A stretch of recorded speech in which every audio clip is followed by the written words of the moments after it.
चाची ए अम्मा बैठ जाओ ना। में अटूट विश्वास रखती थी।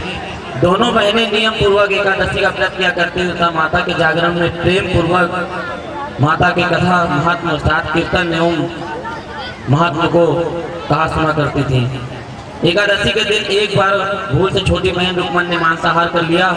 जब तारा देवी को पता लगा तो उसे रुक्मन पर बड़ा क्रोध आया और बोली, तू है तो मेरी बहन, परंतु मनुष्य देह पाकर भी तूने नीच योनि के जैसा कर्म किया है।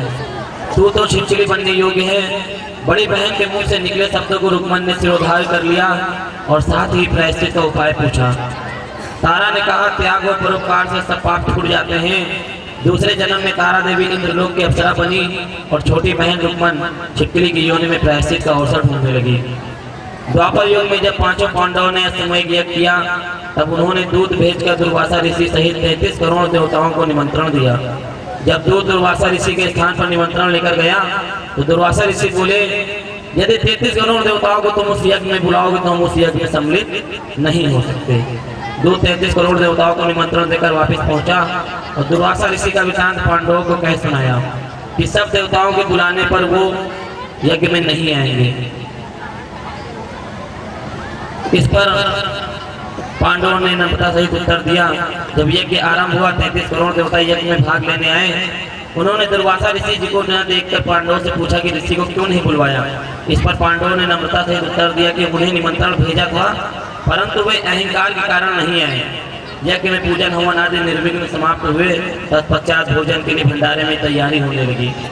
दुर्वासा ऋषि ने जब देखा कि पांडवों ने उनकी उपेक्षा कर दी है तो उन्होंने अत्यंत क्रोध करके एक पक्षी का रूप धारण किया और चोंच में सर्प लेकर भंडारे में फेंक दिया, जिसका किसी को पता ना चला। यह सर्प खीर की कढ़ाई में गिर पर छिप गया। एक छिछली जो पिछले जन्म में तारा देवी की छोटी बहन थी तथा बहनें इस शब्दों को सिरोधार कर इस जन्म में छिछली बनी। सर्प का भंडारे में गिरना देख रही थी। उसे त्याग व परोपकार की शिक्षा अब तक याद थी। वह भंडार घर की दीवार पर छिपके समय की प्रतीक्षा कर रही थी।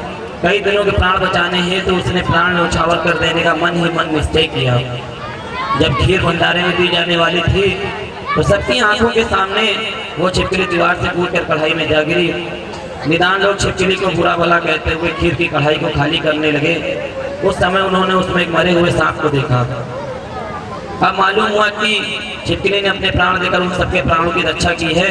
इस प्रकार उपस्थित सभी सज्जनों और देवताओं ने उस छिपकली की प्रार्थना की कि उसे सब योनियों में उत्तम मनुष्य जन्म प्राप्त हो तथा अंत में वह मोक्ष को प्राप्त करे। तीसरे जन्म में वह छिपकली राजा सप्रस की घर कन्या बनी। दूसरी बहन तारा देवी ने फिर मनुष्य जन्म पाकर तारामती नाम से अयोध्या के प्रतापी राजा हरिश्चंद्र के साथ विवाह किया। जब राजा सप्रस ने ज्योतिषियों से कन्या की कुंडली बनवाई, ज्योतिषियों ने राजा को बताया कि कन्या राजा के लिए हानिकारक सिद्ध होगी, शकुन ठीक नहीं है, अतः आप इसे मरवा दीजिए। राजा बोले, लड़की को मारने का पाप बहुत बड़ा है और मैं इस पाप का भागी नहीं बन सकता। तब ज्योतिषियों ने विचार करके राय दी, है राजन, आप एक लकड़ी के संदूक में ऊपर से सोना चांदी आदि जड़वा दे, फिर उस संदूक के भीतर लड़की को बंद करके नदी में प्रवाहित कर दीजिए। सोने चांदी से जड़ा हुआ संदूक अवश्य ही कोई लालच से निकाल लेगा और आपकी कन्या को भी पाल लेगा, आपको किसी प्रकार का पाप ना लगेगा। ऐसा ही किया गया और नदी में बहता हुआ संदूक काशी के समीप एक भूंगी को दिखाई दिया। वह संदूक को नदी से निकालकर लाया और उसने जब खोला तो सोने के चांदी के अतिरिक्त अत्यंत रूपवान कन्या दिखाई दी। उस भंगी के कोई संतान नहीं थी।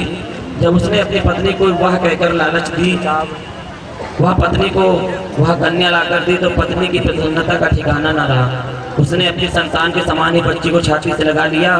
भगवती की कृपा से उसके स्तनों में दूध उतर आया। पति पत्नी दोनों ने प्रेम से कन्या का नाम रुक्को रख दिया। रुक्को की सास महाराज हरिश्चंद्र के घर सफाई आदि का काम करने जाया करती थी। एक दिन वह बीमार पड़ गई। निदान रुक्को महाराज हरिश्चंद्र के घर काम करने के लिए पहुंच गई।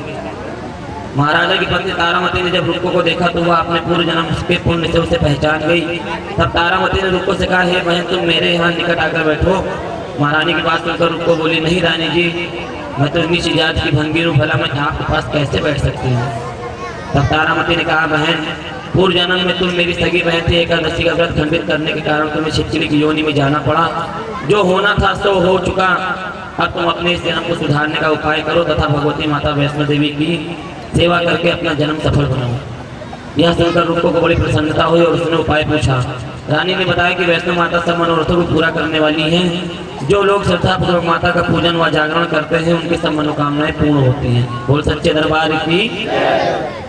रुक्को ने प्रसन्न होकर माता की मनौती करते हुए कहा, हे माता, यदि आपकी कृपा से मुझे एक पुत्र रत्न की प्राप्ति हो जाए तो मैं भी आपका पूजन व जागरण अवश्य करवाऊंगी। माता ने प्रार्थना को स्वीकार कर लिया और फलस्वरूप 10वें महीने उसके गर्भ में एक अत्यंत सुंदर रूपवान